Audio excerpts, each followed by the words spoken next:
Welcome to Inspire and Move, the show that inspires you to create, connect, and grow. I'm going to bring you meaningful conversations, aha moments, and all the motivation you need to up-level every part of your life. I'm Ali Aruda, founder of Inspire and Move, and your personal hype girl. I've gone from fashion school to celebrity stylist to corporate marketing to brick-and-mortar entrepreneurship with my husband, each time learning incredible lessons how to pivot, reimagine, and implement the steps to become successful. I'm passionate about inspiring others to live their best life, a life of joy.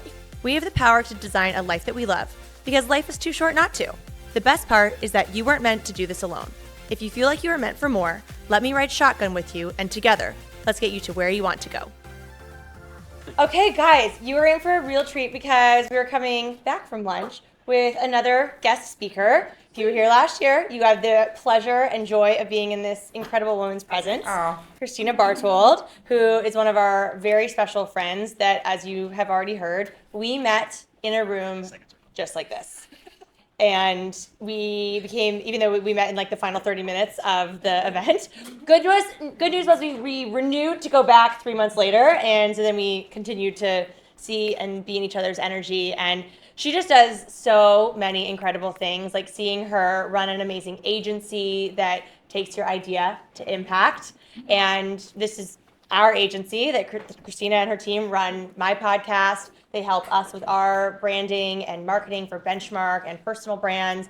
And seeing her not only become a mom, build high vibe women, she really is an absolute superhuman. So soak up everything she has to say. We are actually going to do this in a Q&A style. So we will take the floor, the three of us, and then we will open it up to all of you guys for a few minutes at the end for your own Q&A. And we highly recommend connecting with Kristina outside of here if you don't already, if you haven't already, because as wonderful as she is with what she's going to talk to us about, which is going to really delve into the social component that's important to business, but also the community and the collaborative component that's so important to business. That's really her wheelhouse, and she's great at that. But as you'll see, the more you get to know her, the more you realize she's just really good at everything. And you can speak especially sports. Anything. Yes. She can 100% add value in every single conversation, period. It's just who she is. It's a gift of hers, and she chose to have Social Snippet as her vehicle for it. But ultimately, whatever it is that you need help with, she's our go-to with a lot of stuff. That's number one on my eulogy list. Like if I go, someone tell my husband he's cut. He's yeah. That's right. So with that, we'll dive in. Our Q&A is all about social media, collaboration, building community. Those are three things that all three of us find a lot of success with, and they're big pillars in our business. And we thought that would be really impactful for all of you based off of who you all are and who your businesses are. And listening to like a lot of the situations that people are coming up with, not the majority, I think, of what people need to be leaning into, I think. Yeah. So go through it. Okay. Big picture questions. Ready? Yeah. How has the role of social media shifted for small business owners over the past 2 to 3 years? And what's the next big change you see coming, especially in how communities are built online? So, love this question because I think that social media, who here loves social? Okay, there's a few people. Okay. Andrew for sure in the back. Andrew's like, what is social? He's raising something else. But yeah, so we're seeing with social, things are changing so much, right? Like it's hard to keep up with the algorithms. It's like, when we started the Social Snippet, there was no video. Like there were videos, but like not on social. And so there's no video for Matt's time growing up, but not even the oldest one in the room. Coming for you. But yeah, there was no video on social, and so like it was a different time, right? People were posting things, and then you'd write a caption, and then like literally 2 weeks after we started the Social Snippet, they were like, "There's these things called Reels," and we were like, "We wonder if video will take off," and it did. And so surprising. So we're seeing like a huge change, especially now with AI, and that's just something we can't deny is like becoming both like a tool and like a vehicle that people are using to better their content, to like grow their audiences, for better and for worse. And so I would say like the big things that are happening right now on social, we're seeing people really react to AI in a negative way. So really actually leaning into things like this, in person, leaning into the IRL, we're leaning into like conversations and community. And then the other piece of it is people leaning in too heavily into AI, which is where they're getting AI to write all their captions, and they're getting AI, like we should be using AI as like an ideation tool, not like a facilitation tool of like the things that we're doing. So I would say right now that's the biggest stuff that's happening on social. And in the next few years, AI is only going to get better. And the more that we use it, I think for social, like we're seeing like now you can, Riverside, you can make like 100 clips for every podcast, and they're not perfect, but they're okay. And you know, it gives you a magic caption on later and all of these pieces. Or you can go on ChatGPT and say, write me a LinkedIn newsletter and just send it out. But I think the human touch is going to become more and more apt, and people are going to be able to see it more and more. And I think those are the people that are going to win, are the people who have personal brands, and they're really focusing on their story. Alex. But yeah, really focusing on their story and being able to bring that to life. Okay, so follow-up question in Yeah. terms of world of entrepreneurs, especially small business owners, Yeah. maybe getting started fresh, is if they could only choose one platform to start with, Yeah. where would you recommend that they start? Okay, I hate this question because it's so dependent on business, but I will say that I do think Instagram is the most primed for community. So like LinkedIn is great, especially if you have a corporate audience, but not a lot of people are posting on LinkedIn. So like, again, 1% of all users of LinkedIn post on there. So if you have a corporate audience or you're selling like higher ticket things, LinkedIn's a great place for you to be, but not everyone's there. So if you're like, I'm, selling $25 like programs, or I'm selling candles, like I probably wouldn't be on LinkedIn. That probably wouldn't be where I'd be.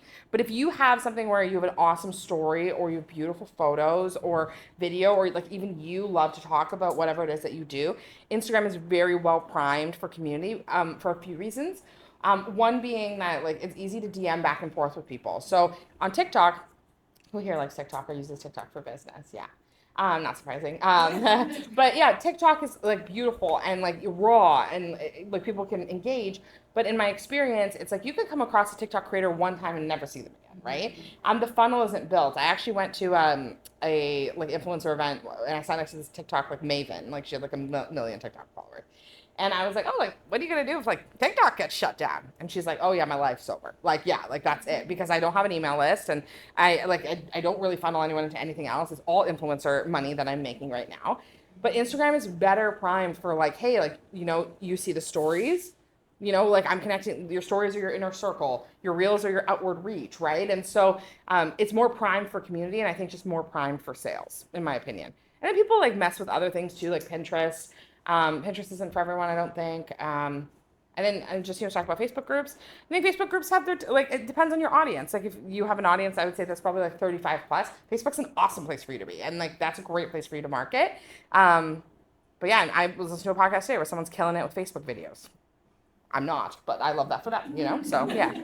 I think on the back end of this too, in something that I went through, that my Instagram was shut down, and I went through it for a week before I paid thanks to a referral for someone to get it back for me, and I saw that as a marketing expense. But I really realized how she justified it. It was marketing expense. It was a marketing expense, paying for my friend in Turkey. But the power of also having additional outlets. So, we're talking about what you want to focus on that is best for your business and your brand, but also having that email list or having a podcast where you could be vanished from Instagram for a week, but you can still show up with what else you have in terms of those modalities, and also lean on community, because I leaned on some of my community because it's right when I launched my events for the season. And I was like, well, I have no way of sharing it, but I leaned on community to share some of that content. Blessings. I was going to say too, Allie, and not to put you on the spot, but before we started working together, email list wasn't really something you were doing. Yeah, and so Allie runs these awesome events, and she had hundreds of people's email addresses, and just wasn't emailing them. And so that was such a missed opportunity, right? When your Instagram got taken away by the Lord, then you were like, oh no, I need to find another way to do it. And if you didn't have an email list, and say you didn't have a podcast, you'd be essentially dead online, right? Like no one would know where you are. We know where you are because you have an email and you were able to be like, hey, I'm going to use this list, and you were able to make sales that way, right? And so it's more, and actually yesterday I was at an event for a woman, and she had 100,000 followers on Instagram, and her Instagram got taken away. And the minute I was like, have you heard about this guy in Turkey? And she was like, it happened 5 years ago. Like the guys in Turkey weren't doing that then. But yeah, her Instagram got taken away, and she was that was a huge part of her revenue. And she was like, it's okay because my Instagram's going to come back, and then everyone's going to follow me again. She has 10,000 followers. right? Like, because people aren't really looking for you that hard, and not in a bad. She's incredible at what she does. Like, she's the best. But people aren't like, oh, I wonder where she went. Like, I'm gonna go look her up, right? And so, and she actually used her community, like all of her friends, to be like, hey, like post that my Instagram's back, and people did, which was I think very like kind. But your Instagram or your TikTok or whatever can be gone like this. So really, your email's all you own, and so like really trying to nurture that, I think is like. I think that's actually what's going to set people apart is like really being able to be multi-platform, but being in people's inboxes is the most valuable. Make a good point with that, where you own your email list, right? And everything else is rented, and you don't know how long you're going to be able to live there for until your landlord tells you got to leave. Yeah. So knowing that and preparing for that is probably your best defense, right? Yeah. Because you can't ever control it. And being omnipresent. Yeah. Not only on the social platform that you vibe with the most, but also in the other modalities, like what Kristina shared. Mm-hmm. In that breath, when it comes to community building online, any of the social media platforms, is there a common mistake that you'll see, especially newer entrepreneurs making over and over again? Yeah. The big thing I think is the obsession with followers. So that's like a huge piece. Who's felt that? You like, you look at your own Instagram. Matt, you could put in more effort if you're feeling that. I just press accept all the collabs. Yeah. One day, Allie, just a very short story. Allie went to Alex and Layla Hermosi's like event, and then I'm looking at Matt's Instagram, and I was like, Matt, why is all your names in all capitals? And then I go to Allie's, and I'm like, it's the same there too. And Allie's like, I'm at Layla Hermosi's event. I was like, Matt, you need to change your passwords. You need to change them. No, but it's like it's the obsession with followers over like really building a community, like really making those connections. So, you were kind of talking with us, Karen, today about how like, meeting Allie has been such an expansion for you, right? Like in making those connections and those relationships. That's more important probably than 100 Instagram followers, right? I find too, it's like a lot of our clients, like they become like obsessed with like, we have a client right now we're launching, and he's like, how do I get more followers? And I'm like, okay, you need to like talk to more people, build more collaborations. Like that's really the big piece. So I think if you're looking for something in your business, you should be the person going first in it. So like, are you engaging with people online? Are you following people? Are you DMing people? All of those things are a big piece of growing a business. And I think people just become obsessed with like the number rather than the relationships that they can build. Because if you had 150 customers, you'd be probably happy. Some of you would be like, oh my God, like I don't want that. But like, if you had 100, for me, it's like, I think about this all the time. I'm like, oh, I run a social media agency, but I only have 7,000 followers. If I had 7,000 people in a room, I wouldn't know what to do with them. But if I had 7,000 people in a room, like how impactful would that be? So I have to think about that when making my content and making those connections. That makes sense. When does it make sense for you to decide to, or when you do decide to collaborate with other brands or other creators for that matter, when you decide it's the right time so as to ensure that both sides get value out of the equation? Well, I learned everything I know about this from Allie. So Allie, like, Allie's my muse.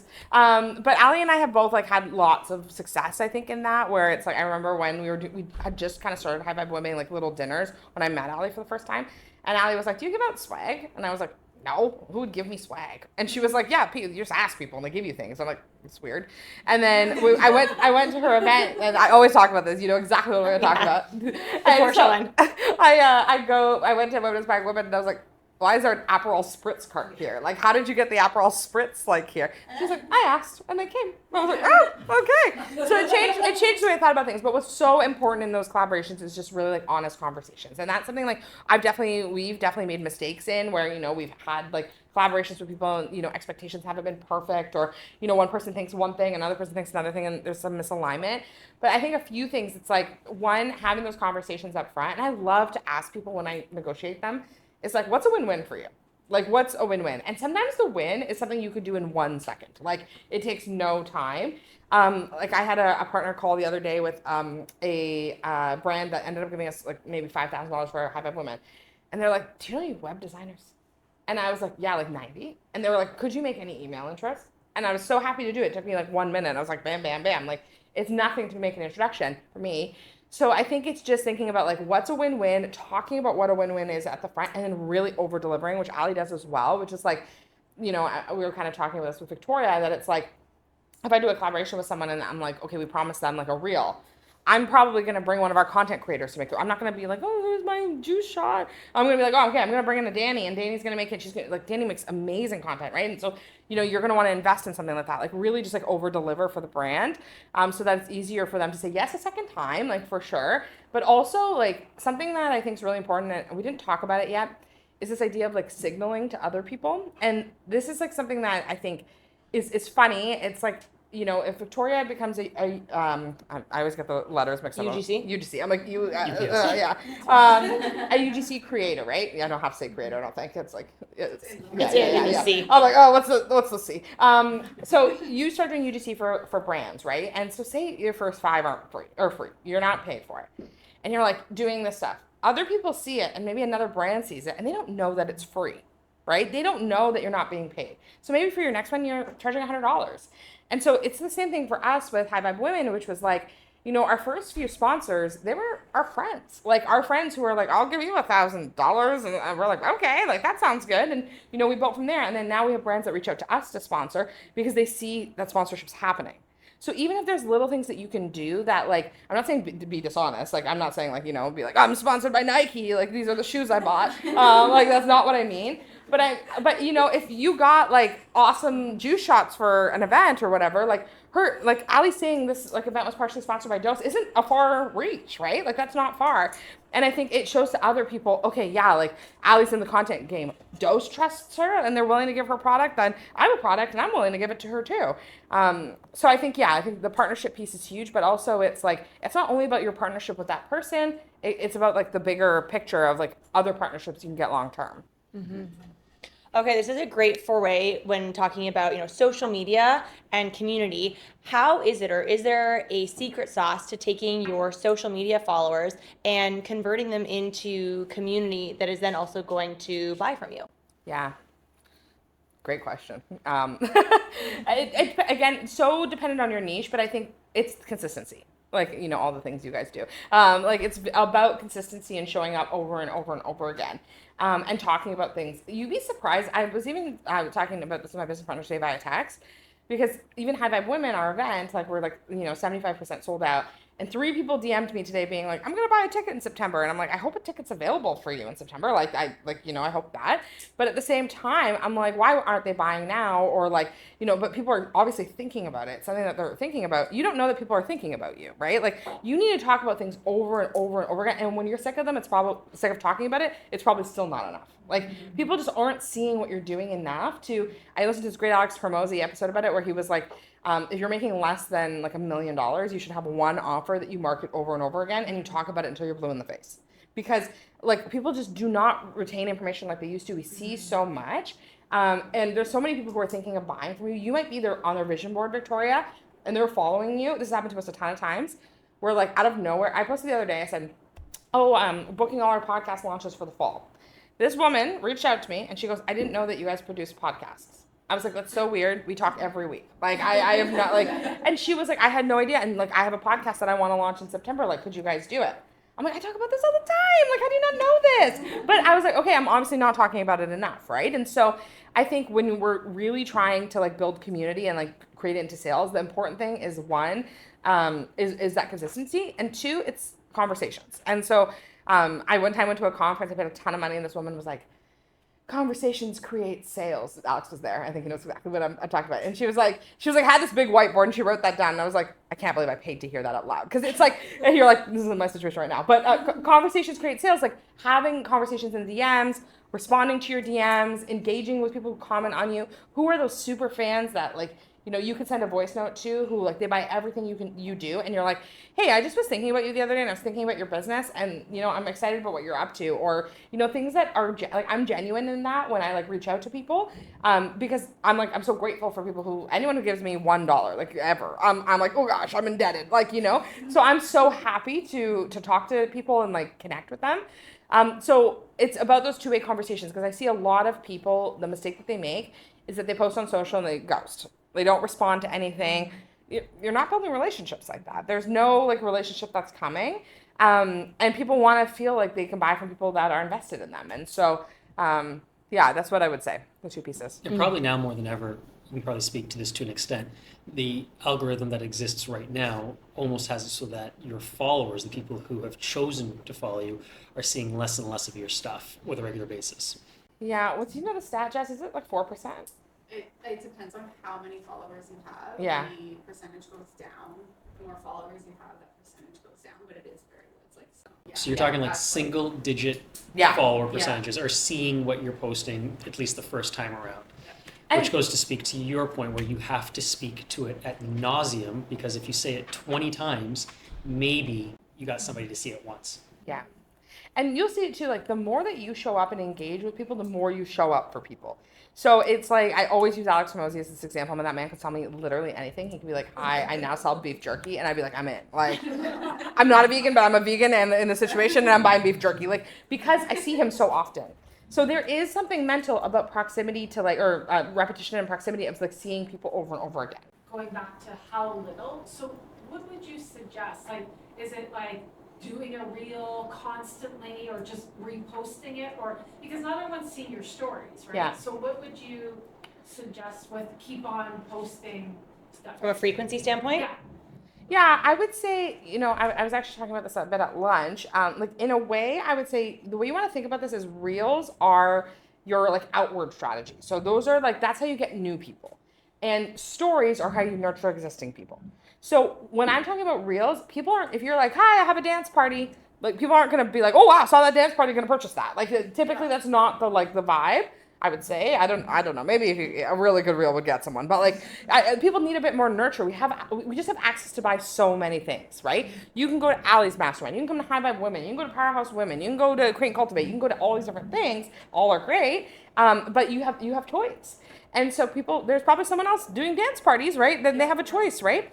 So what I would say is you want to use your reels to be able to create an audience. So you want to be talking about the problems that your ideal client has. So, you're lonely, or you're feeling like you love 90s music and you want to dance and you don't know where, like whatever the problem. 7 till 10, so you're in bed by 11. Yeah, I love it. So you find whatever the problem is, and you speak to that, and then get people to follow you, and then they're watching your stories and they're like, wow, like Justine spoke to my problem, and then now I'm in the stories and like she's actually selling something that makes sense, rather than you being like, a dance party, like come to my dance party, like, because people don't want that either. And the best thing you can actually do as well is like social proof. So it's one thing for you to sell something, it's another thing for people to sell things for you. So like if you are like, oh, like say your best friend is like I'm gonna use someone else's example. So you have your dance party, and say like, you're like, Victoria, like come to my dance party. Like I'm doing this thing from 7 to 10. Like it's gonna be so great. Victoria's like, I don't know. Like I just followed you on Instagram. Like I don't know. And Danny's like, oh, I've been to that dance party and it like changed my life and I had the best time. Or like, so things like getting a testimonial from people, having them post about it. And then the other thing I would say is like invest in content creators. Like, Danny and Kayla do great work. Like I actually refer people like to them. Like I had a call with someone the other day and they were like, I live in Burlington, and I was like, I don't want to do your content. So you should work with one of them, because you guys do such excellent work. And I think like investing that price and having somebody come and like do that makes such a big difference, and it's an easy sell. Yeah, I would say yeah. Okay, this is a great foray into our next question surrounding consistency. Yeah. What does that look like for entrepreneurs, small business owners, to be able to show up consistently on social media without burning out? Yeah. And then the second part of that is your feelings on upcycling content. Oh, like, okay, yeah. I like that upcycling, cute. I've never heard that used for anything but clothing. So chic. So I would say burnout is very normal when it comes to content creation. That's actually like the part where like most of my clients, like when they get to us, they're at that point where they're like, I posted, and usually it's like I'm posting 7 times a day and I'm like, I'm burnt out. And I'm like, yeah, me too. I'm burnt out talking about this, because it's like having that consistency is so important, but it doesn't need to be massive amounts of content. So you are better to post twice a week, for the next 5 years. You'll get better results than posting, 14 times in 2 weeks and then never posting again.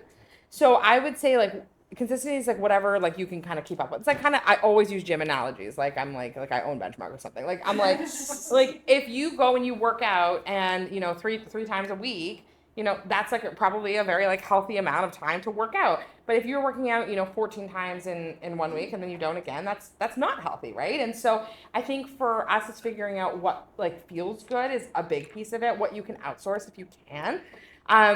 But I would say the most important thing is just showing up like really consistently and like having, and also leaning into what you like doing. So if you're like, I hate writing, then LinkedIn and Threads are probably not your platform.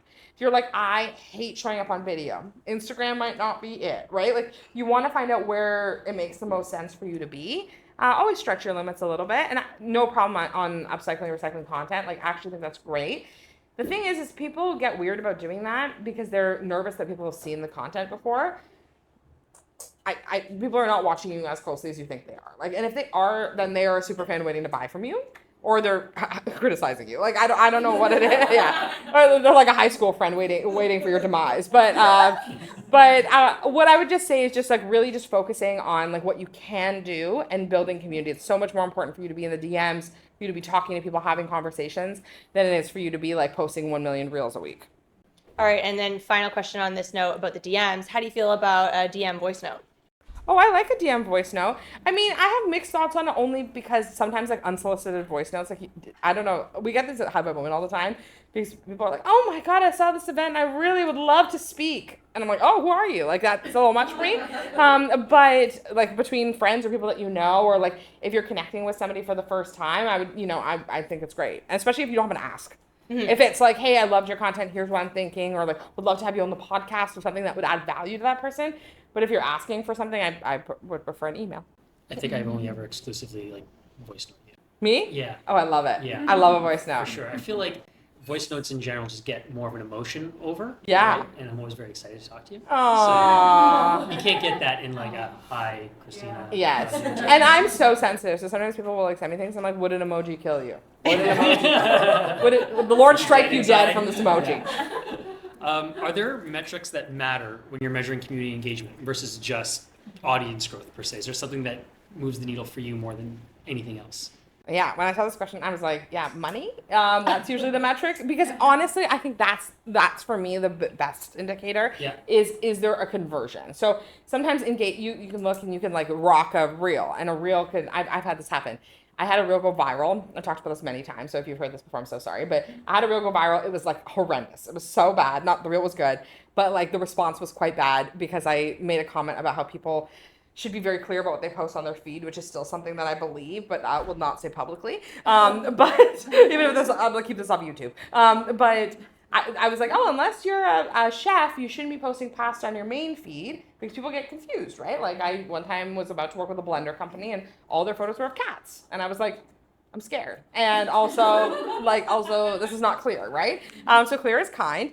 And people were like, F you, like, how dare you tell me what to post? Like, if I want to post pasta, like, I was like, oh my God, like, this is not, like, I'm not. I don't care that much. No, I don't care. Yeah. And if you want to post pasta, I don't care. You're just not going to sell blenders doing it, dude. Like, so anyway, it was a whole thing. Made no money off of that. Actually paid for therapy. Just kidding. But posted another reel that that had like 800 views, let's say, and this was a few years ago, and 800 views, and I was talking about social media, like I was like something good. Good quality, unlike the pasta comment apparently, and I got 2 clients from that. That is way more valuable than my viral post, right? Like I would take that. I would rather have 800 views for the rest of my life and make a client every time I post than have 1 million views, right? So I think we chase virality and like metrics very closely, and we're like, oh, like did that convert? Did this convert? But really, it's like social's kind of hard in a way, and Jess, you probably agree with this too. It's really hard to understand like the ROI on it because someone could be like, I've had this happen many times where someone will come and they're like, oh, I met you through Justine, and she told me about you, and then I creeped all of your social and it looked like you knew what you were talking about. Well, then was it Justine that gave me the referral and then the social that closed the deal? Like, so yeah, I did get ROI on that social, like so it's thinking about it in a bit of a different way. We need social in these times, and so just depends on how you want to do it. Is there a way that you measure the return on a collaboration besides just dollars, though? At least initially? Yeah, to be honest, like I would say, like I just know because I know everything's a slow burn. So something I do keep track of, and maybe this is something that would be helpful for folks, especially service-based entrepreneurs, I do keep track of where every single one of my clients comes from. So I know rooms that we've made millions in, and then I also know rooms where I've invested a ton of money and I didn't make any money, and that's also okay. Like, I know, I have a Burlington tag, because I need it for my future home, but I keep track of where my clients are, like where that kind of stuff really helps. But I'm gonna tell you, like, even though we do social, like it's like getting clients from social. It's very rare someone comes to me and they're like, Instagram is where I found you, but my Instagram does get brought up, right? Like while we're talking, so. But I think if you're looking, I think it's really just figuring out like if money isn't what you're making at this point, I would say it's what's starting conversations with people and what's giving you insights. Like what questions are you getting asked that's informing your content, informing how you show up. Yeah. You're probably one of the best people I've ever met that knows how to play the long game, but not, and I don't want to make that sound that like it is something that is going to serve you exclusively.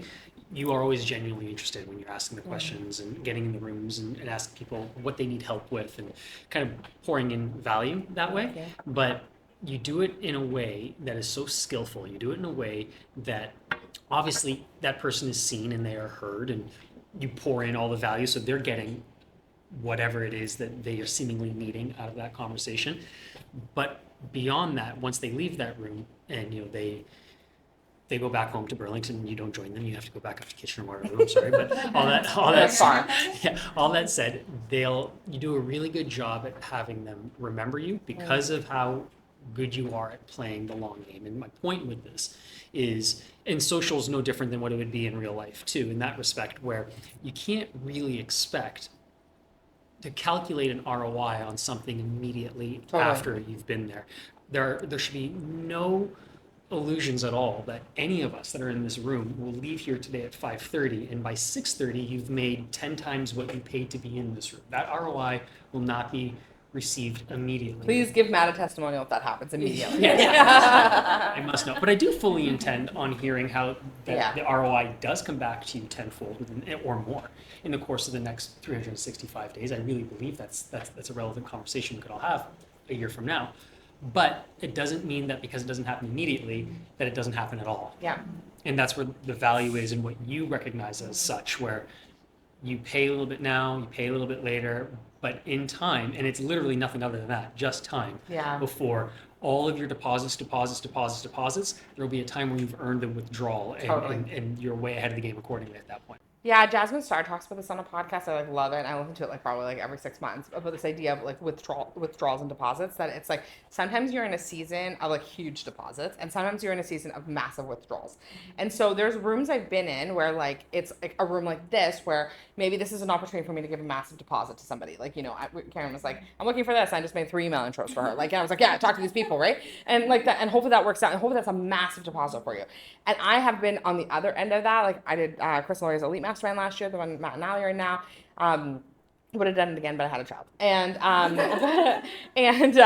when I was in that room, I was the baby fish. I doubled my revenue that year, which was amazing, but I slid in on the requirements, and I was kind of oh, I'm the baby. And from there, I was the withdraw. Anything anyone would say, I was can you tell me more about that? You tried that, or we're thinking about doing this. And people who had $10 million businesses were okay, I'm gonna just call you quickly and explain this to you, right? So I know that it is my right. I know right's not the word, but privilege, opportunity to do that for other people who are hey, I'm needing a moment, or I'm looking into something and I'm trying to figure this out. And I'm let me pour into you. So I think with when it comes to that, is how I grow our business so fast. Is this kind of thing, really just showing up, talking to people, just growing with them, and not asking for anything. And I think, and actually it's interesting, Lauren came to our retreat last year. I don't know if Lauren was there. And it's been amazing to see, it's been maybe 10 months, 8 months. They all collaborate with each other, and they're all hiring each other for stuff, or even Matt. Matt is somebody who came to something I ran. He met Ali there, and I feel I'm the grandfather of this. Every referral Ali gives Matt, I feel I'm the fairy godmother on, even though Steve might be above me. But I see it, and then I'm like, oh, he's working with Jess today, and then he's with Charlene, and then he's with this person, and then he's cold plunging, and like I'm like I made that happen. That was me. But it's so great. Like, but You'd be you a great network marketer, right? right? Oh, Yeah, I think about it all the time. Your upline. Oh my god. I honestly, Diamond Club for sure. if I was like on the internet, like, marketing like 5 years earlier, I would be selling shakes. I would be, I just like have started another business I'm too deep in now to start selling shakes. But like, you guys would all be having shakes. That's all I'm saying. But because it's all about relationship. And I think like, if you are like, I think what's really important for me is like a heart of service as much as possible. And not all relationships are going to give back. Like, and that's a huge piece, is that there is a long game wait, and sometimes you're waiting and you're like, hi, like, that's never, or like, you just did something really weird, so like, we're probably not going to collaborate, even though I went first and gave. But I have received so much over the years that I'm willing to take those kinds of risks, because all the other ones will pay off. And even if it's not financially, it's like, you might meet somebody, this happens all the time, but you might meet somebody and they actually might know somebody who you're looking for. And that's why you have to give everybody the time of day. You have no idea. Like, some of my biggest client referrals have come from people I've been in a room with like this, who had tiny, like, maybe they had a tiny business. And I was like, I could have been like, oh, your business, like, it's just a side hustle. You're doing this at night. Like, like, what do I have to learn from you? Tons, right? Like, I have something to learn from everybody. And I think that has to be the attitude you go into all these spaces with, because you never know. Like, I've learned so much from everybody. Okay, before we wrap up, we have a couple of rapid fire questions for you. Okay. And you did not get to see these ones. So, question number 1. If you can instantly have 1 million followers on any platform, which one and why? Oh my God, I only want moderate fame, guys. I'm looking for like, I'm gonna be, at 10K, I'm wrapping up. Like, I'm done. I don't know, I guess Instagram, but I'd be turning all the comments off on everything, so. But why? Why Instagram versus say YouTube? It's rapid fire. No, but that's part of the question is why. I want to know why. Too slow. Because it's such a good community platform, and you can have such good conversations with people. And I think like, because of, you're able to DM back and forth, and I think people share so much of their lives there, and so that's why. Okay, question 2. What are you seeing on social media right now that makes you cringe? People using AI like to make videos, like and they're like creepy, like they're using like it to be their faces. I'm like, just record the video, please. I'm begging you, just record the video. What's the first social media platform you ever signed up for? I guess MySpace. Okay. Right? Right? I get, well, like Facebook would have been like the OG, and then I've done it all, guys. I've done it all. Is there one that you haven't? I haven't done Blue Sky. Has anybody done Blue Sky? Is that what it's called? No. But OnlyFans? Yeah. OnlyFans I missed out on as well. If I was going to start an Isogenics, I would have went right for an OnlyFans as well. I'll show you shake. Yeah. I'll show you a shake. I'm dead. Okay. Which kind of shake you want to pay for? I'm a mother. I can't. Okay, I think I know the answer to this question, but if you could collaborate with anyone in the world for one campaign, who would it be? Oh my God, who do you think it is? Do you say first? I don't know. This is stressing me out. On a personal collaboration, like it would be like me and this person. I think it'd be Jenna Kutcher. I nailed it. Yeah, really? Nailed it. Oh my God, Yeah. two besties. Jenna Kutcher, I think. Because she was kind of how I got into the online space. I was on my honeymoon, I was listening to her podcast, I don't know why, and Told God Thing, and I'm listening to her podcast, and I'm kind of like, I don't really like working. And then I realized I wanted to work 24/7, so. That works well for you. Yeah, solid trading. Yeah. All right, Matt's excited for the final question. I love asking these questions to people like at dinner parties and whatnot. It always ends up being really fun. What was your first email address? Oh, okay. So this is so boring, but it shows you how serious I am. Like I think I'm like fun in real life, but like I'm so serious. That's what's Kristina Bartold at hotmail.com. It was like Kristina Bartold at hotmail.com. Oh, so embarrassing. Horrible. I was like 12 being like, I need to think of my future. Universities are going to see this. Yeah, like I've always, even like last week I was like, Josh, do you think we should get Jack an email address? And Josh was like, no. And I'm like, no, think through it. Like, what if Jackster go to gmail.com's taken? He's like, I don't think it's going to be taken. What if you's going to take it? I'm doing it tonight, but yeah. That's awesome. You're the best. Oh, love you guys. This is Thank so you fun. for being here. How can everyone find you and connect with you? You can And work with you. Yeah, you can find me on Instagram until I hit 10K. So, Kristina.Bartold is my name with a K. Yeah, and then I have the Social Snippet, which is social media podcast agency. So if you have any podcast streams or social, feel free to connect. And then High Vibe Women, if you want to come. Use code Ali to save $50 Yep. on your ticket. Code's Ali50. But yeah, use that code Ali50. But yeah, and I'm always like truly of service. Like I love to I don't know, the people who know me a little better in here, I love to jam out on people's businesses and really if you're looking for an intro to anybody or anything, let me know. I'm always happy to help. Any questions for the amazing Kristina Bartold? Oh, so nice. You talked about it's difficult to quantify the return, the ROI. But so how long have you been doing it, I guess is the first question. And based on the data that you have, do you know what your margins are just based off the marketing that you're doing? Like my personal, for my own business? Yeah. Yeah, it's tough because I would say the majority of our clients don't come from marketing. For our business, the majority of our clients truly come from this kind of thing, networking, partner referrals, that's kind of my jam. And you'll find a lot of social media agencies, they don't have social, because there's so many people that there's not really a need to advertise a ton, which is great. But I would say there are things you can do to track the ROI. I'm not saying that okay guys, give people tons of money and don't look for a return. There's lots, and Jess, I don't know, maybe you can speak to this too, but you will see inquiries come in from social. You can also track some of that on the back end of your website. You can see if you get a form on your website or an inquiry, are people coming in from Instagram? You can use AI tools like ManyChat to be able to see people get into your email list. Email list growth is one of my favorite ways to track kind of return on investment on social, because you're actually funneling people from social into an email list, and that email just converts better. I don't know, Jess, if you want to speak to this too.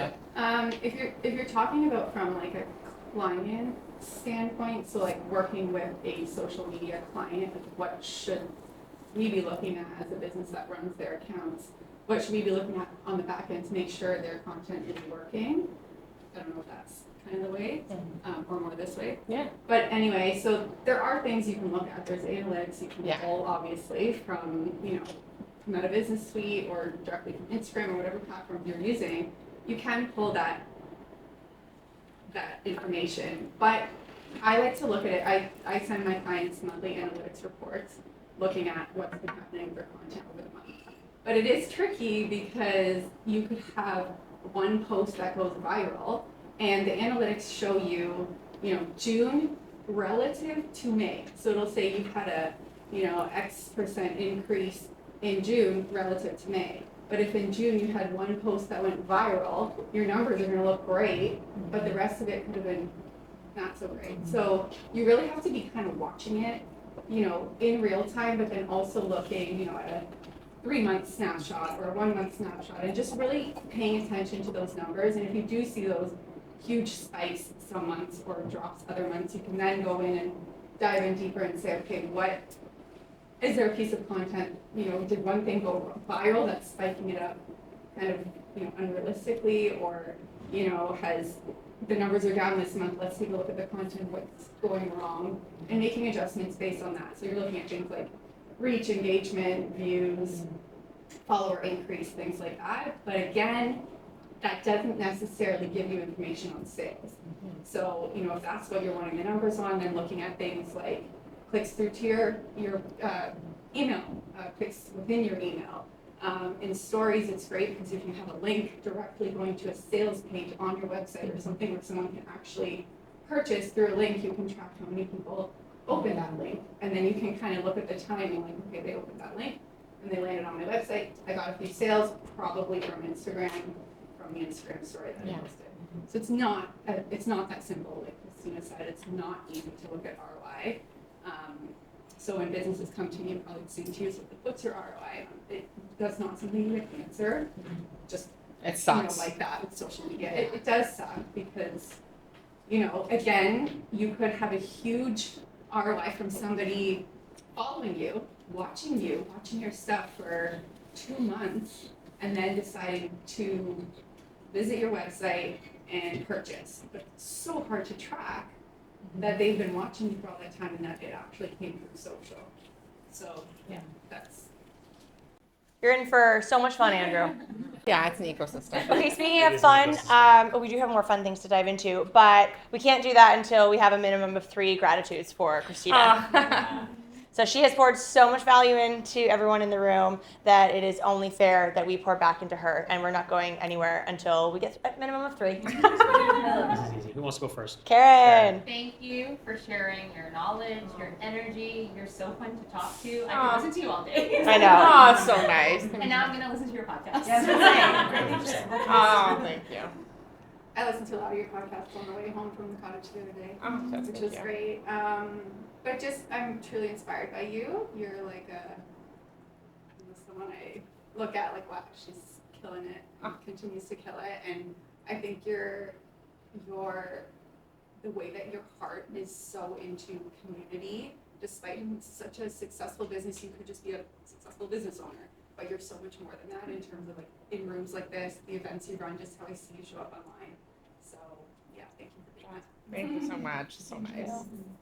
Justine? Oh, yeah. Yes. Well, I was like, I'm fine with 2. She was fine. I said it to her before we sat down, but I'm going to say it so Yeah. you can hear it. Oh, So, nice. one thing too is that I reached out to Kristina, and it really came from a place of not selling her. It really came from a place of like, hey, did you know she was launching her first retreat? You need to work with a travel agent. And I was like, you have a platform. So I'm reaching, it was the first time I've ever done like that, right? And she was very welcoming and did not feel like I wasn't embarrassed for reaching out, you know, and now I'm helping her with her retreat coming up in October. And so this was just a lovely space because we don't know each other because it was just very transactional and that. And it's just, you give so much. And we had a conversation. I was like, it'd be a great, conversation. She's like, yeah, let's book a call, right? So just thank you. It's been such a pleasure you being in this space today. Like it really has. Oh, thanks, guys. This is so fun. This is like more fun for me than anything. Like I'm like, yeah. I should probably go back to my child soon, but like I'm like, yeah, I love this. Yeah. We are so Thank grateful you. for you, and you're one of our bestest friends, and we just love creating with you and growing with you, and are so grateful for your time and energy and like immense value that you pour into everybody in our community. So thank you for taking a full day out of your new mom era happy to. and spending it with us. So happy to actually. Thanks, guys. That'll be it.